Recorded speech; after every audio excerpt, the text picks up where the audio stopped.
Hey, Reef Builders, welcome back to another session of Reef Therapy.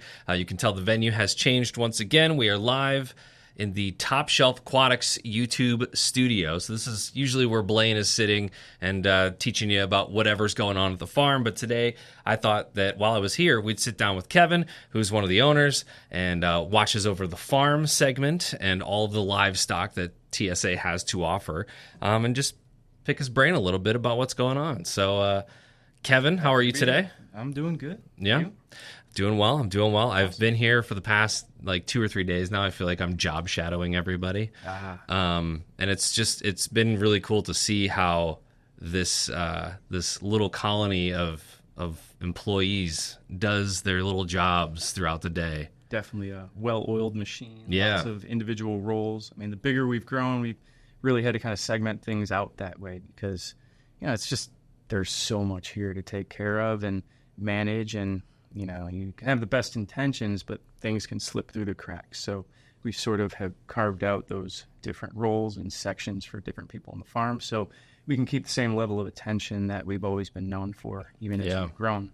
I love getting kind of the origin story of the people that we interview on this podcast. So what brought you into this whole reef hobby? And did you ever think that you would be sitting in the position that you're sitting in right now, owning your own farm and store?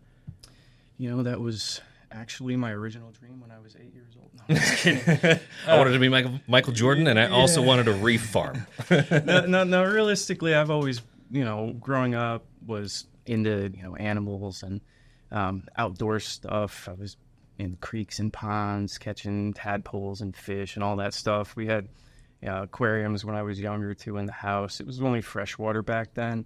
As far as getting that bug, though, with saltwater, a college roommate had a small 20-gallon, and that just exposed me to a whole nother world. And, once I saw that, I knew I had to get one of those aquariums. And next thing you know, I started off with a 75-gallon, then another 75-gallon, and just keep adding tanks.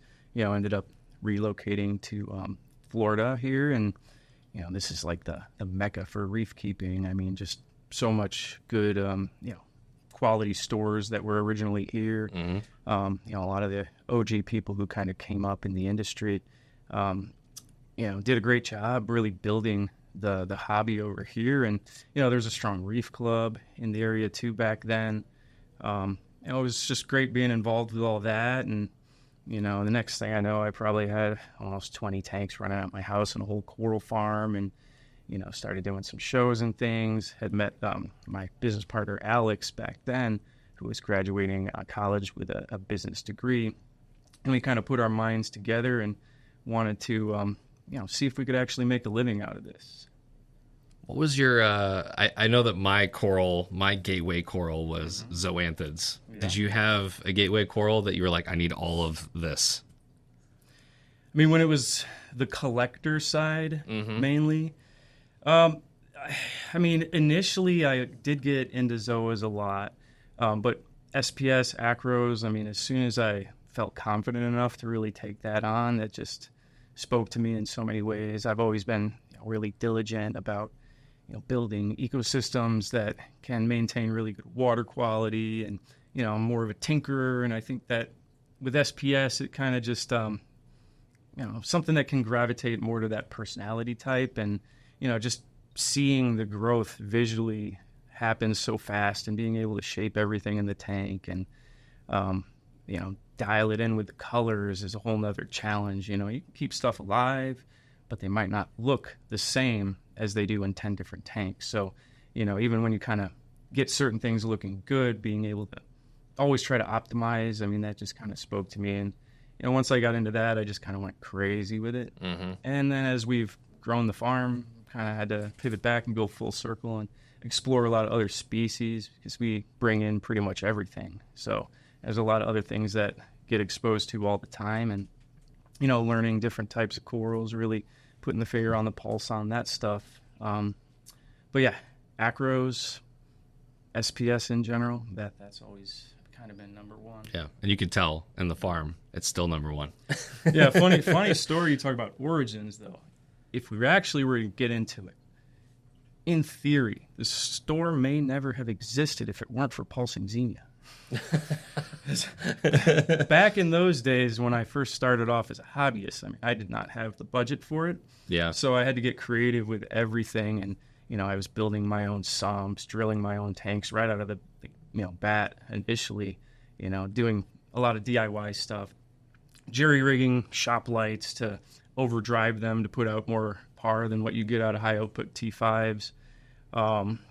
That definitely were not UL safe at the time, but yeah, the pulsing xenia, I would just roll up to, different stores and have a bucket full of that and use that trade-in credit to get new things and try out new critters. And, that whole thing, I guess, planted a seed in my heart to, want to do something like that can kind of give back and, produce something and grow something with my own two hands. It just always was something I enjoyed a lot. And, yeah.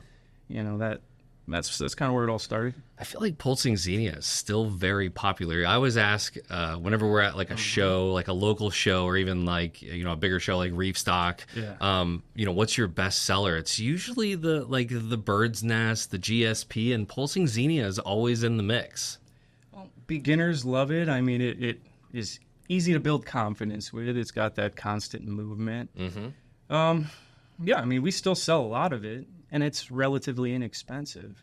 I know for a propagation standpoint, too, it doesn't ship very well when they're importing it from overseas. So getting a really hardy captive grown species, or I should say selection on that is important. So that's probably why they even took that in for credit at the time. They just knew it would live, and they were big, fat, healthy frags. And, I was just happy to get something out of it. Yeah. That stuff grew like crazy, especially with the phytoplankton that I was culturing and dumping into the tank back then. It was pretty wild. Yeah. The xenia only tanks, or ones that explore softies only, are always they're so fascinating to me even to this day. You'd mentioned aquaculture, so that's kind of an easy segue into a lot of what you guys do here. And in my time in the reef area, like in the reef industry, I've seen all types of these farm situations.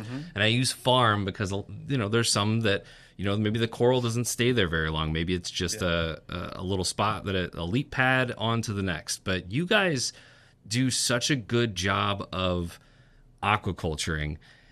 And what I mean by that is you take all the risk when it comes to bringing in anything wild and making sure that can proliferate and you can get generations and generations and generations out of it before it goes into a hobbyist tank. And I feel like that's so important because hobbyists easily get frustrated, especially beginners, because they see something, they buy it, it dies, right? And you might be able to see a larger wild colony of Acropora for a cheaper price, but you never know what you're putting in your tank, whether that comes to pests, bacteria, whatever the case may be. So take me through kind of your aquaculture process here at Top Shelf and why you guys think that that's so necessary for the hobby. Well, I guess if you're kind of discussing start to finish, whether it be a frag that we pick up, we still buy big frags sometimes when we go to these shows and frag swaps. And, a lot of times if it's something that we just don't have, fall in love with, we still got to get it in and grow it out. We also sometimes, pick from wild colonies. And during that time, we're looking for potential, unique features, maybe whether it be the species or color morphs, just different variations of polyp color. Really anything to continue building our collection is what we're looking for.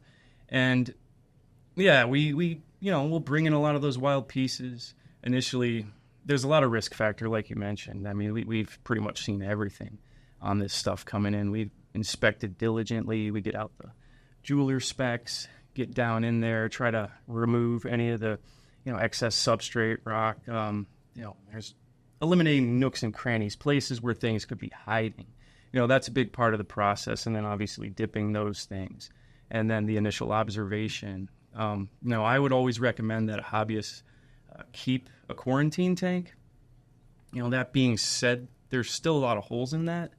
So, even with a quarantine tank, let's say you're bringing a coral and you dip it, you look it over. Maybe you missed an egg. Well, now you're putting that into the quarantine tank. Let's say you killed the adults during the dip. Now the eggs happen to hatch within the week that you were planning on dipping it to do a follow-up. Maybe you pull that out, you dip it again. Let's just say they're crawling around in the tank, though. The itty-bitty babies have kind of dispersed.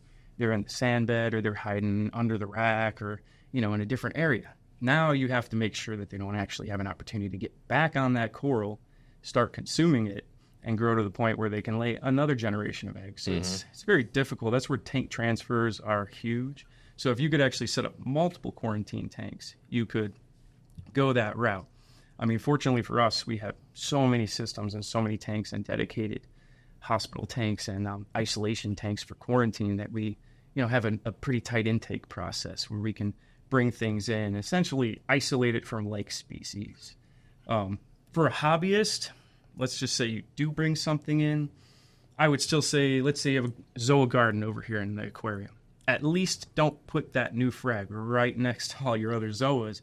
If you had to do it with no QT tank, put it down in the sand bed, far away from that thing where, odds are if something did crawl off, maybe your ass or something like that would pick at that pest before it had a chance to infect the rest of your collection. But yeah, the more your collection grows in specific species, the more there is at risk. And we take that to heart. That's what I always tell my guys. You're not just trying to, kind of hold the line for us. It's about everyone else's tanks that could be affected if we don't do things to that level of perfection and take those extra necessary steps. And, that's just a big thing that, me and the crew, and I've got great people that we can trust who, believe in that philosophy and really buy in and put in the extra effort. So, I'm proud to say that is a big part of our process.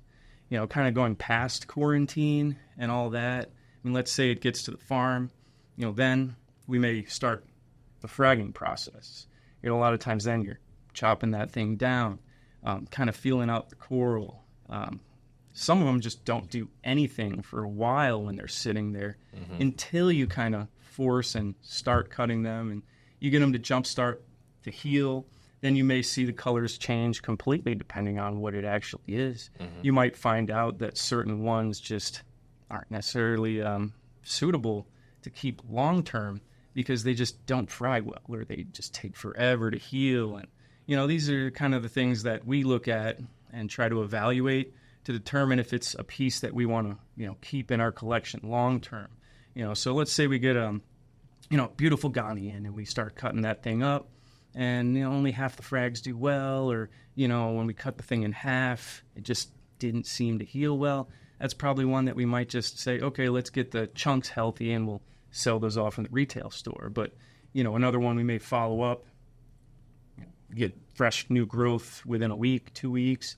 We say, okay, let's start staging this thing down, and then we'll just keep chopping it down, seeing what thresholds that thing can do to survive. And once we find a strain that holds really nice color consistently, even when we spread it around in multiple tanks, and it's just a very healthy, solid one with a high survival rate, then we can put a TSA stamp on that thing and be proud to have that be part of our collection, hopefully for years to come. Yeah, I think walking around the farm for the last couple of days and noticing the same kind of corals in each tank, and that's what you're doing, right? You're testing to see if that color morphs or if it's doing different things in different tanks, right? Yeah, absolutely. We'll test them in some systems. Will be zoned out a little bit for parameters, whether that be lighting, flow, nutrient levels, things like that.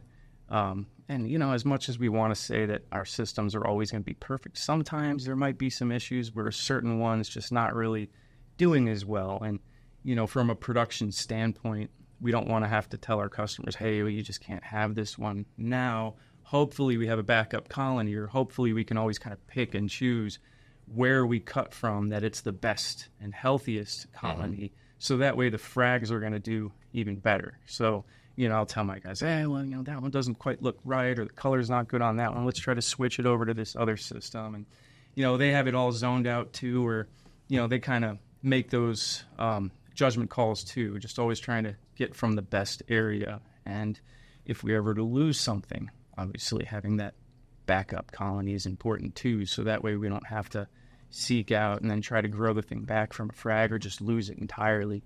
Yeah. I mean, there's pieces in that collection that came from some of my personal tanks that I got from people in the Reef Club before the store even existed, and things from all over. I mean, we were growing things from, Jake's old tanks and other people I trade with in the industry as well. Chris Meckley from ACI. Get a lot of good pieces from him too. So, we try to get everything over here.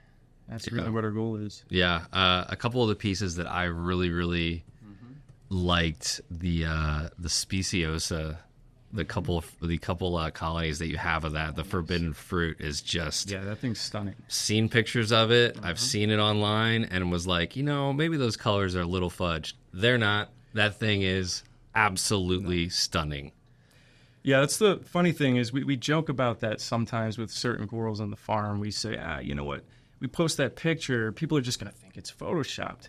Maybe we need to put something that they know what it looks like next to it so they can reference those colors, because there are some that just almost looked unbelievable. Yeah. Or even like a grain acro that's just so bright green, it'll pop out from a distance from that tank. And that Forbidden Fruit, just the vibrancy of the color and those polyps, and the base of it, it's a stunner. I just wish it grew a little faster, but it's been doing well. I even made a backup colony of that literally from cutting the underside. It's crazy. The tissue was so thin. There was like 4 or 5 little polyps on that from the underside of the plug, and then flipped it over. And months later, the thing's really starting to fill out, and we're going to get some branches off that soon, hopefully. Yeah.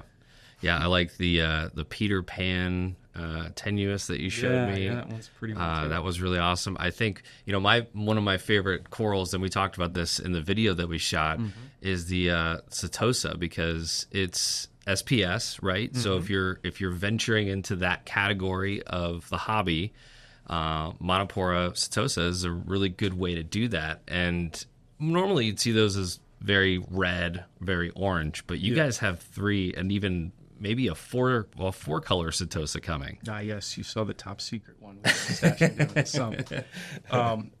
Like you mentioned, I mean, Montoporas are a great one for people who may not feel as confident that their water is perfect. And I mean, that's the big thing with SPS in general. I always try to tell people, if you have decent water quality, a lot of that stuff doesn't need it to be perfect. I mean, you can get into some of the higher end acros.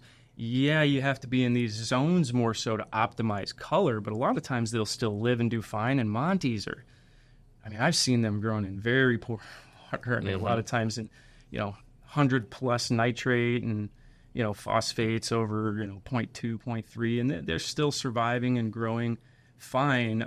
Really you just want to keep enough flow on them to keep them happy.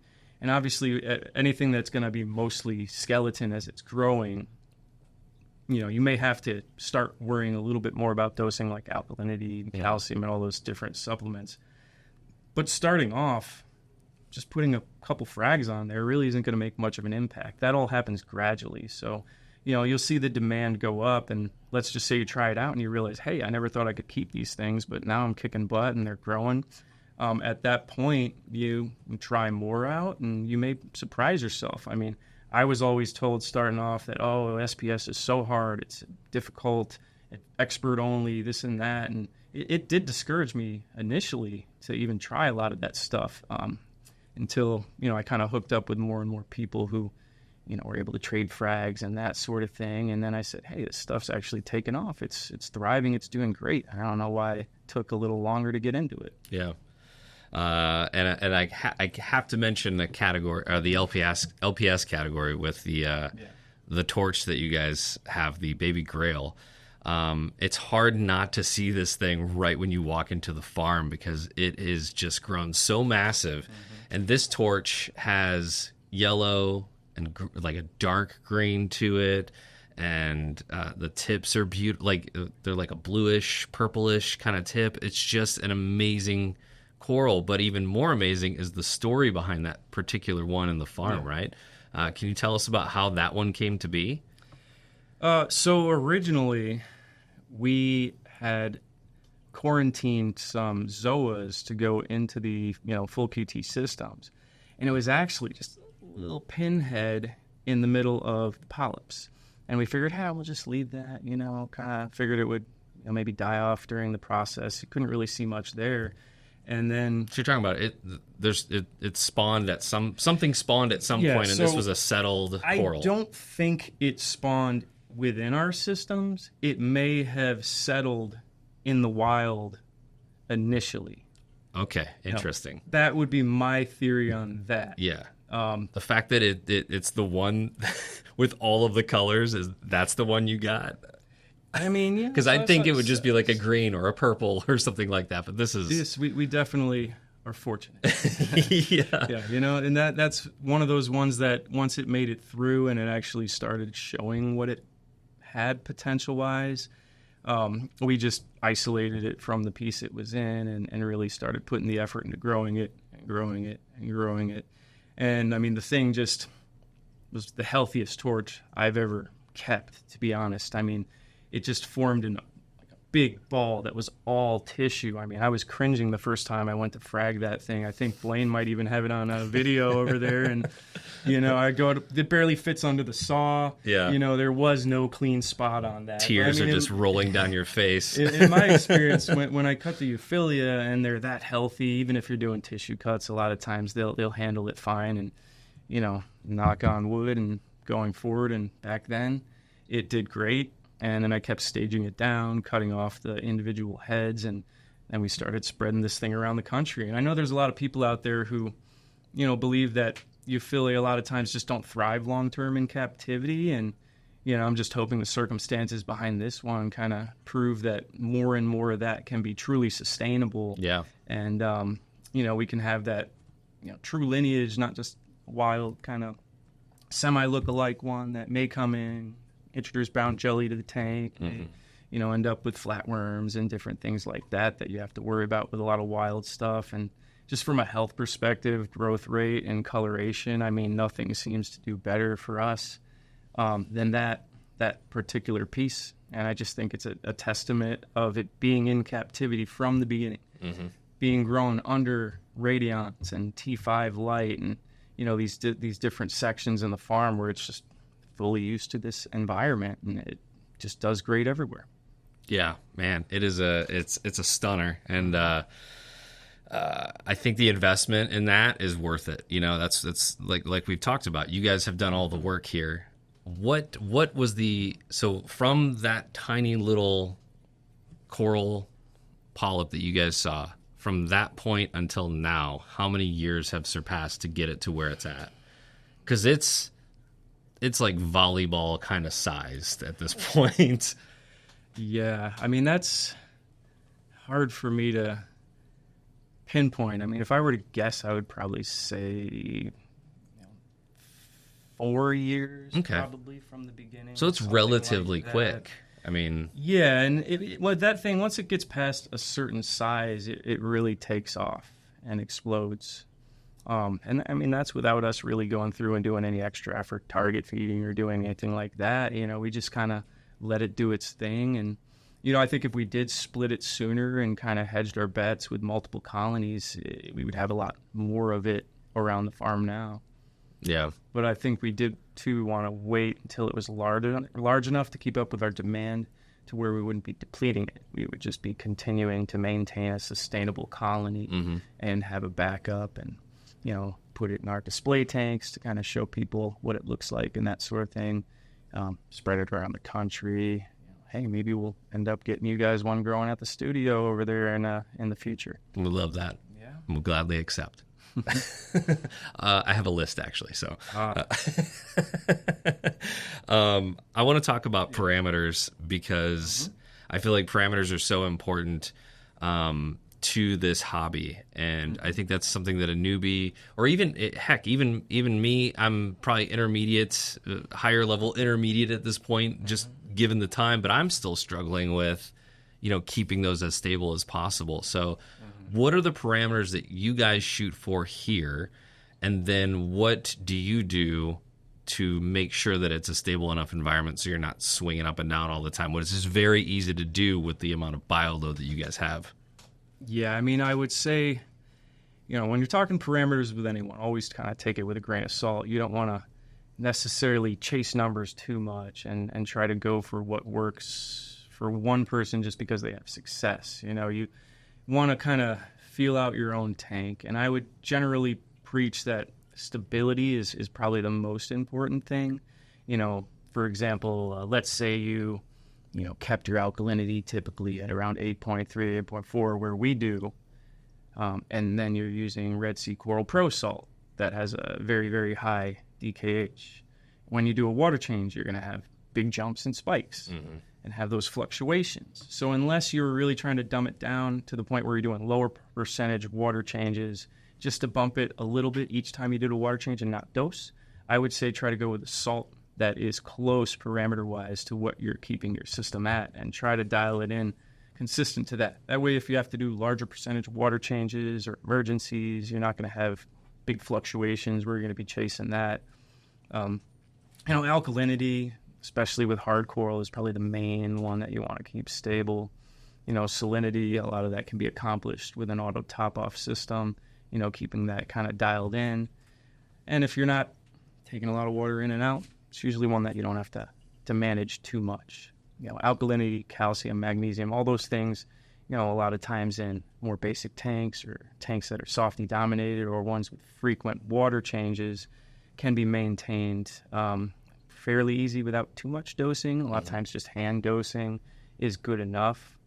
But yeah, calcium we usually keep around, 430 ballpark in there. Magnesium, 1250, 1300 range. So fairly standard for those types of numbers.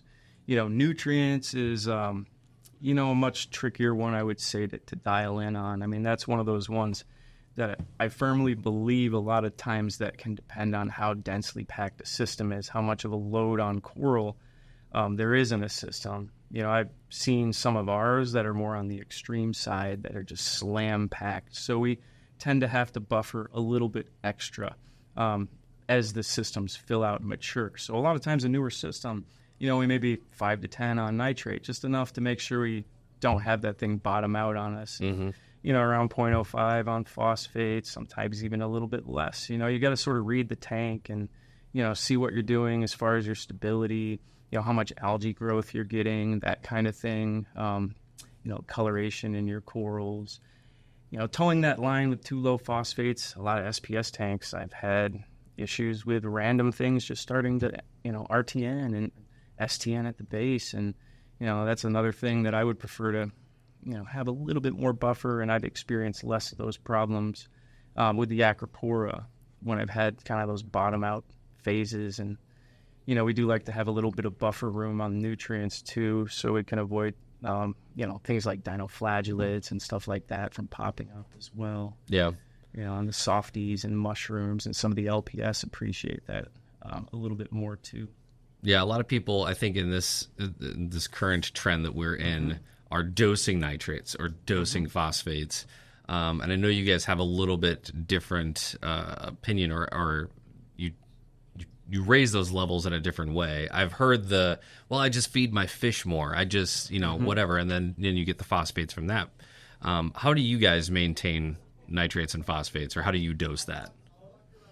Well, I generally, I guess the way I visualize nutrients is I try to break it all down as you have input, and then you have export, and it's all about balancing those things. So there's many different ways of accomplishing that, and every system is sort of set up in a different way. So like, for example, for us, let's say we're trying to, raise nutrients in a system,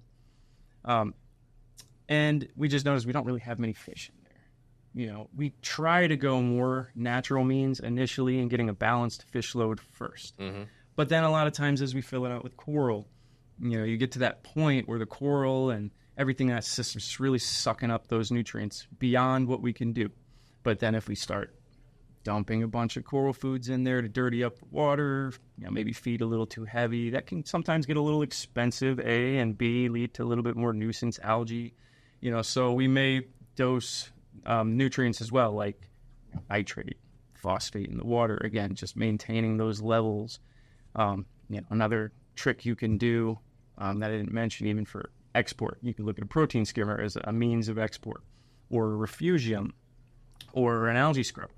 You can shorten the hours that those run. You can get the skimmer to either wet or dry skim according to what your test results are. So, that's a thing we use in the farm here too, is literally we'll have the team that does the testing will have a whole list of the systems that need to, dial in skimmer a certain way, and they'll pass that information along to the crew that's, cleaning those, and then they'll just make those fine adjustments just to tweak that. Then they may communicate over or just take care of it themselves. Oh, well, the phosphates have been bottoming out a little bit. That refugium is packed full of algae. Maybe we have to prune back that algae, therefore reducing the amount of things that are going to consume it, or cut the lights back a little bit to a shorter photo period, or reduce the intensity. So it's all about tuning and tweaking little things to kind of keep that as flatlined and consistent as you possibly can. Yeah. We've been transitioning, and I kind of talked with you briefly about the nitrate dosing, and transitioning more to using ammonia as a source, just because it's something that the coral can more readily utilize. And we do hope that it'll allow us to target long-term a little bit lower number on the nitrate with some of these systems that are just slam-packed, and hopefully have a little less issue with algae and provide them with a little bit more nourishment. So kind of killing two birds with one stone. Can you go into, because I think if you don't know about ammonia dosing, you're like, why the hell are we putting ammonia in our tanks? But can you kind of describe why that's a benefit to the corals? Well, a lot of people would look at ammonia and they say that's the enemy from when you're cycling a tank. Yeah.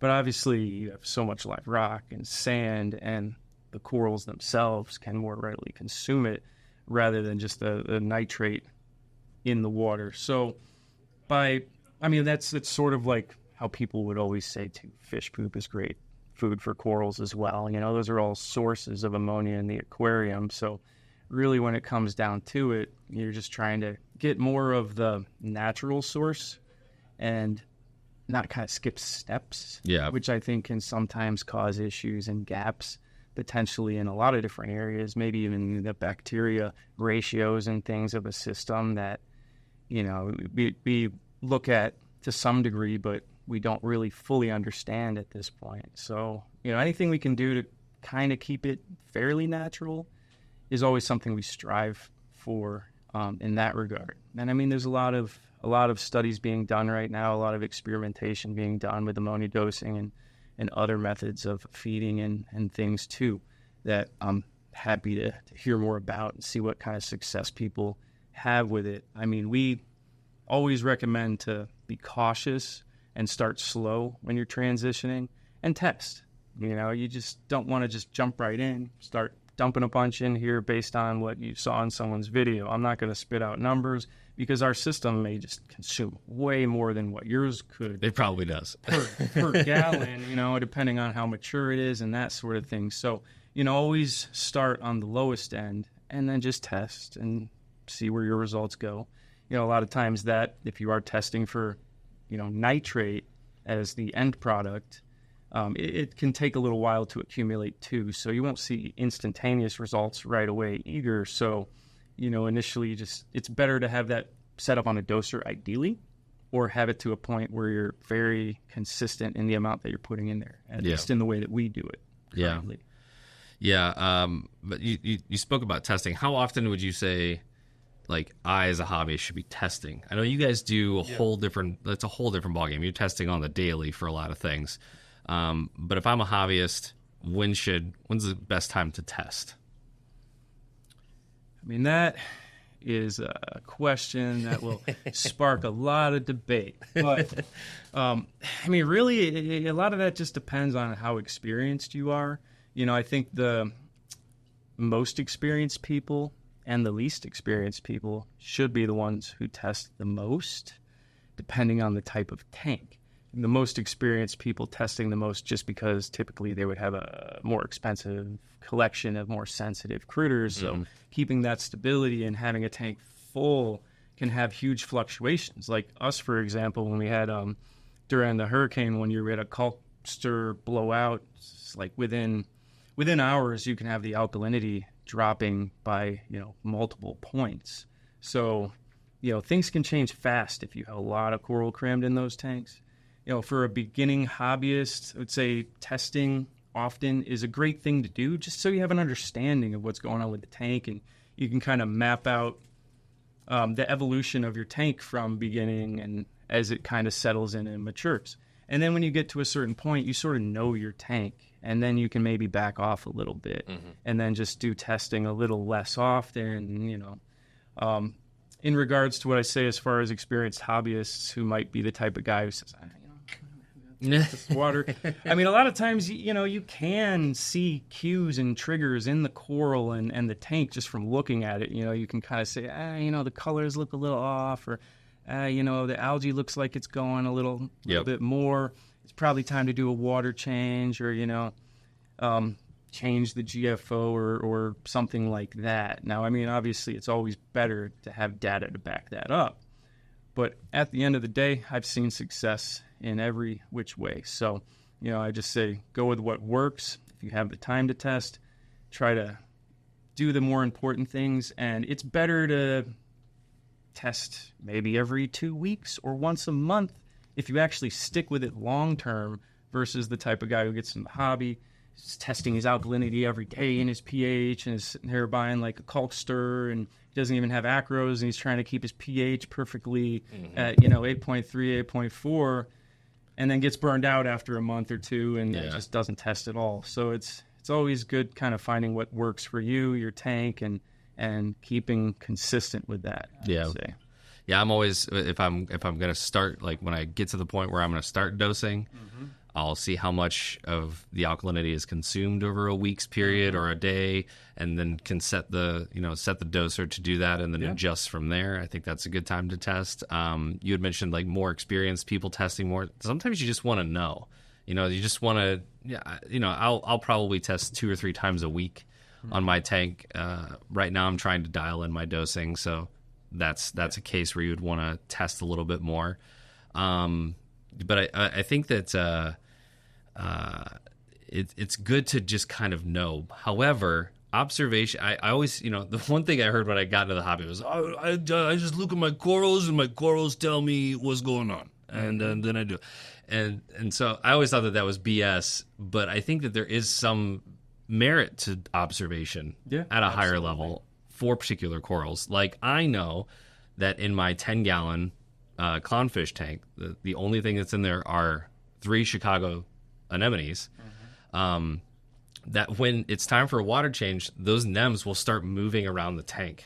Yeah, they're fine until that point. Once I do a water change, they're good. But when I see them start to move, for whatever reason, it's time for a water change. And the numbers also are right there with it. So I think observation is key. And we talk about this. We talk about observation on this podcast all the time. Yeah, like absolutely. Take a half an hour and just look at your tank.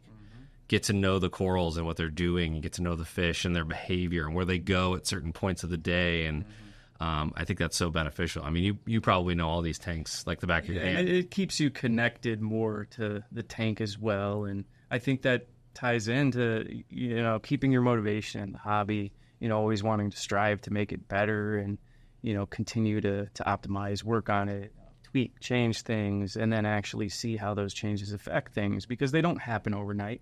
A lot of times when you make an adjustment, you'll be staring at that tank for maybe the next month before you really even notice the fruits of your labor taking much of an effect.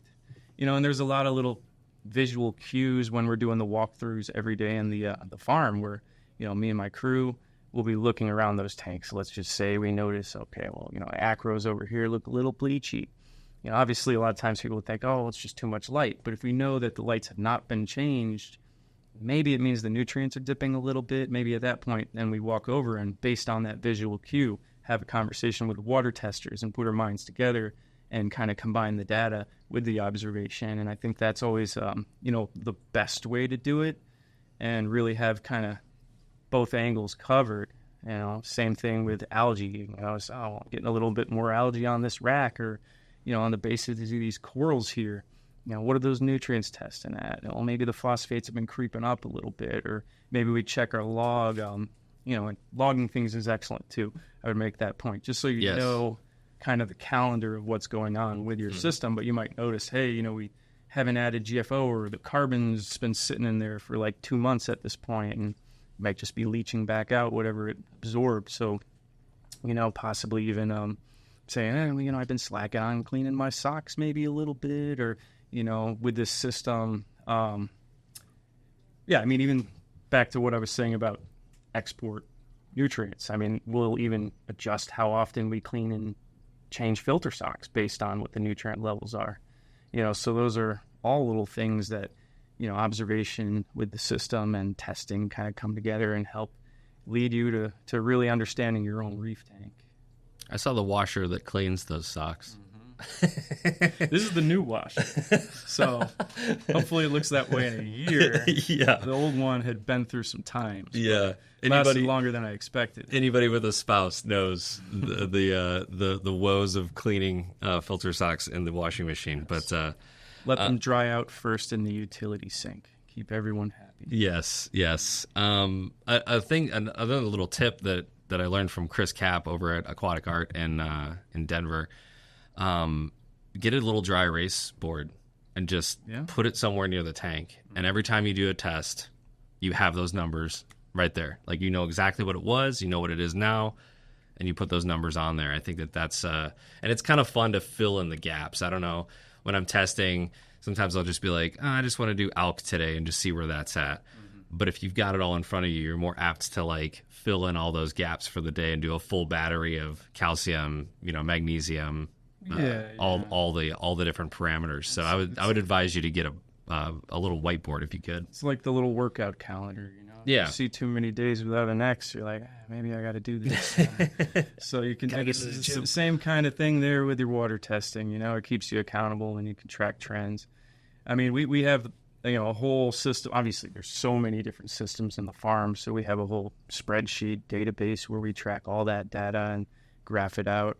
I think even observations tied into that, if you can make notes like how everything or these mushrooms were thriving when it's right now, then you can kind of back reference that. Yeah. And you notice, my acros are coloring up better recently. Maybe put that in the note board there or notate that somehow. So you can kind of figure out maybe what I was doing differently then and try to catch that lightning in the bottle a little more consistently. Yeah. And maybe open up your eyes to, some of the trends in the tank and what targets you should be aiming for too. Yeah. And that goes to that observational science that we're talking about. You can get real deep in. We talked to Sarah Stevens about that for an episode where you can grade the health of the animal every single time you do a water change. How is this acro doing here? What are the parameters at that time? You can get really deep into the woods if you want to, and I think that kind of makes it fun in a way. But if you've got the time to do that, of course. I wish we did. We're grading every single acropora colony in here. We just do that with our memory in our eyes every day. Yes. Yeah. And I will say, just having been here for 48 hours straight, it's like just through like osmosis, I'm like taking all of that in, and you kind of know where corals are after a couple hours, and you're like, those are over there, the mushrooms are over here, the scolies are there. So you just it's got to be like just second nature to you guys at this point. I want to talk about some current projects that you're doing, that you're trying. Walking through the farm, I noticed that there was a lot of cut things, some plate corals that were chopped, some scolies. What are you doing with those? So really what we're trying to do, it's kind of a side project I've been putting a little more focus on, seeing what we can propagate that isn't a traditional coral that many people would be propagating, and seeing if we're able to find success in that long term. And that sort of started with just getting some scolies from a shipment in that had cracked skeletons and things like that. I'm thinking, okay, well, the thing's already kind of flapping. Hey, maybe I'll just let it sit for a day, acclimate, and we'll run a saw through it and see what happens. I've heard of some people having success with this, and thought, hey, probably be worth some time investing into some techniques, figuring this thing out, because we never know if they were to stop importing these corals long term. Yeah, which is a very real possibility. Yeah, whatever stress we can take off of, pulling out this stuff from the wild is just going to benefit the hobby in general, and hopefully get the people from overreacting a lot, passing laws to kind of shut down, import and export of different corals, and, kind of see that this is something that, people really care about and are trying to progress. And, with the success a lot of people are having with breeding too, I applaud that as well. I wish we had a facility set up to do more with that. But, as far as trying out new species with like scolies and all that, I mean, gotten to the point where it cut them down and staged them and staged them and staged them, I think down to like a 1/16th size. Wow. To where, the frag was about that big, and it was still successful. Yeah. And when it was really rolling in that system, I mean, they were forming up, tissue was spilling over. You could see, the coral kind of putting itself back together pretty quickly. So we had some good success with that. We did have some batches that came in that seemed like they just didn't do as well, or maybe there was something a little off in that system, whether it be bacteria that was introduced or whatnot. And I'm looking to run a few more rounds of testing before I really start going crazy, chopping up $1,000+ master scolies. But trust me, it crossed my mind the last time on the crazy ones we've been getting in here and there. Yeah. There's I think you guys got a couple in while I was here, and they were crazy. Just to think that you could have this amazing once-in-a-lifetime piece and then potentially have that in tanks all over the country and have it there 100 years down the road, potentially. I mean, that's just amazing to me. Yeah. Plate corals, too. Trying out a lot of different non-common species that other people haven't really attempted. I had a lot of success with that, too. It seems to me that the only drawback with the scolies is that they just grow slow. Right. So you could have, because I did this. This was one of the videos I did on the Llama channel way back in the day. And I took it, and it was probably, I would say maybe a little larger than a $50 size. That was already a scolie that had been cut in half at one point in its life. And I cut it in half, and I'd say within 2 or 3 months, they both rounded out. I gave one to another guy and still have the other, and it hasn't really grown much.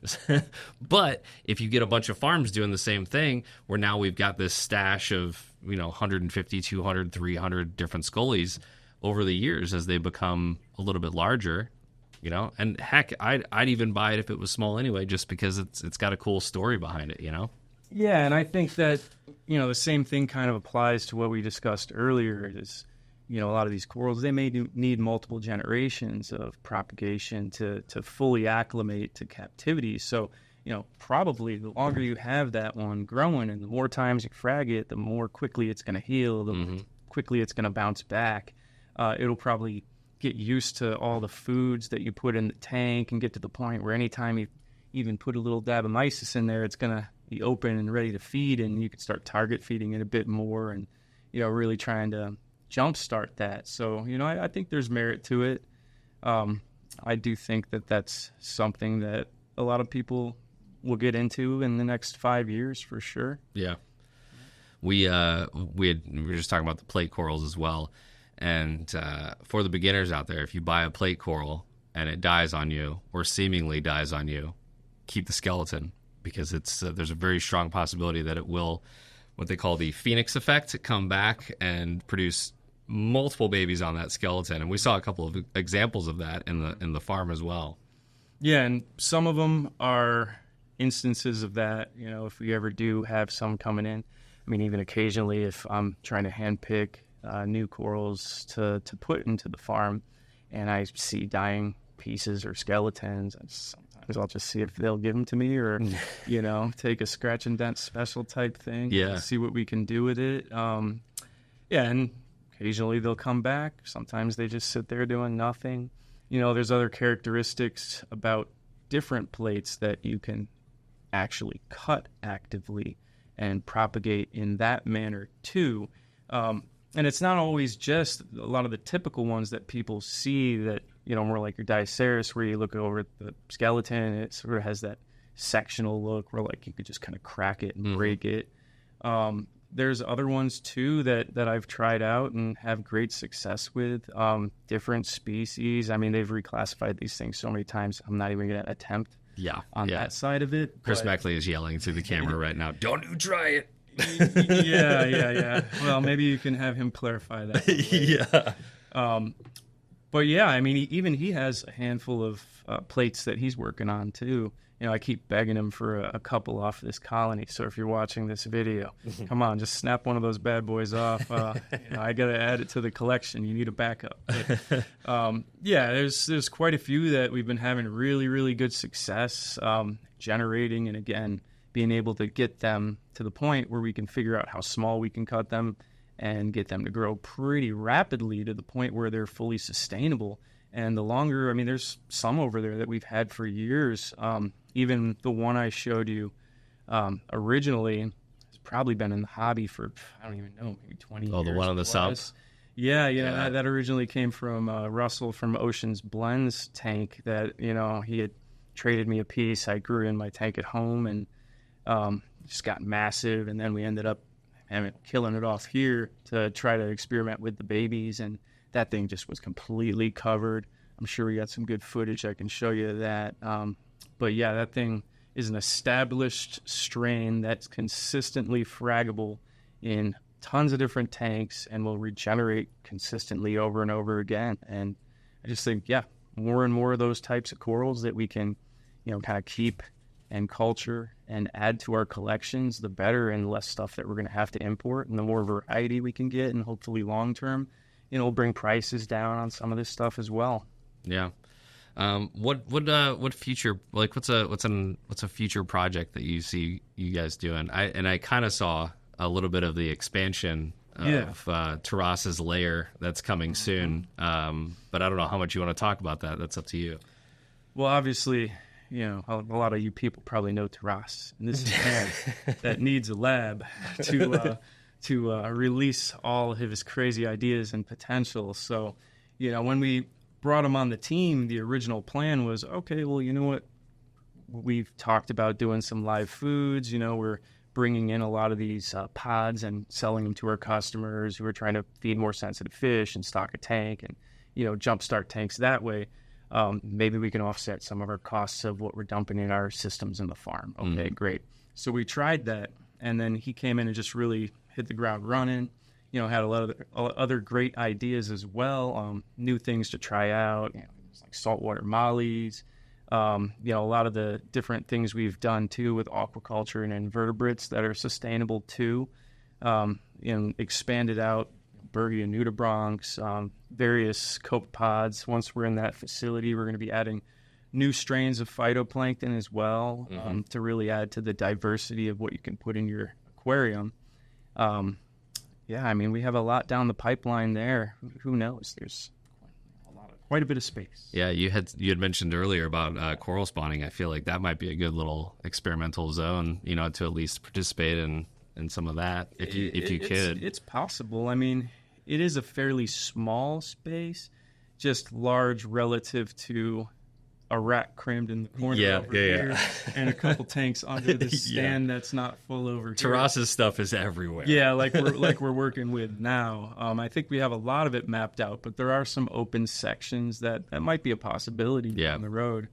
But only time will tell. Yeah, I like that. He's really done a lot of work with some of the snails, like the stomatella snail is one of those things that I always see on forums. People will snap a picture of it and be like, "What is this? And is it a good guy or a bad guy?" Well, it's a very good guy, but there's not a whole lot of places that I know of where you can buy them because nobody is actually actively spawning them. And it seems like he's come up with some sort of way to do that, and now you can buy stomatella snails from TSA. Yeah, the idea was always kind of started by the fact that, anytime we're starting a new reef tank or a little tank in the store for display, we'd say, hey, what's in our systems that we want to put in here along with this dry rock to kind of seed and get growing? And, over the years, we just accumulated a lot of these beneficial critters. So then we started looking at this as, hey, can we start mass producing these and kind of giving that gift to the public as well, and providing people with sustainable cleaners that they can put in their systems, and hopefully kind of add diversity and have something that you're not always going to be having to replace. Like, let's say that astrea snail that flips over all the time and your wrasse eats it, usually those will be hidden in the nooks and crannies in your rock work and in the sump, and at least be present enough to sustain a population that can reproduce. And those, the colonistas, the microbrittle starfish, there's some other like almost micro Nacerius. Yeah, those are really cool. That are another one. Even amphipods are one that we're going to be expanding a lot more of. I know a lot of times they'll find their way in tanks, but that's not really one that you typically see from, Reed Mariculture or any of these companies that's in a bottle. But it's a great one that most people who know what they are always want to start their tank off, getting them in there. So, we do sell those as well. Yeah, it's all under the Reef Genetics line, right? So if you're on the website under Reef Genetics, there's all the phyto products and all the invert products as well. Yeah, we're even doing some stuff with, dry goods to try to get some more affordable things like GFO and carbon and that kind of stuff as well, too, long term. But that's not really on the aquaculture side. That's just more us buying in bulk and pass it along with this. It's all the stuff you use anyway, right? Customers, yeah. I mean, if TSA is using it, then... We've tested it, we've used it. Yeah. It's good stuff. Yeah. It may not have like that brand, but at the end of the day, it does the job. Very good. Well, is there anything else that you wanted to mention before we wrap up? Outside of that, I don't know. I mean, there's so many things we could talk about. I know. On for a while, but obviously, just in general, hope we see y'all at Aquashella coming up in Daytona here soon at the beginning of November. Yeah, that should be a good show as well. We're gonna have a couple booths there, so if you're local or within a good drive or catch a good flight, swing on by. Yeah, always fun to hang out here. Always fun to see you. Always awesome to see what you guys are up to. And what's nice about Top Shelf Aquatics is, you guys have the aquacultured corals, right?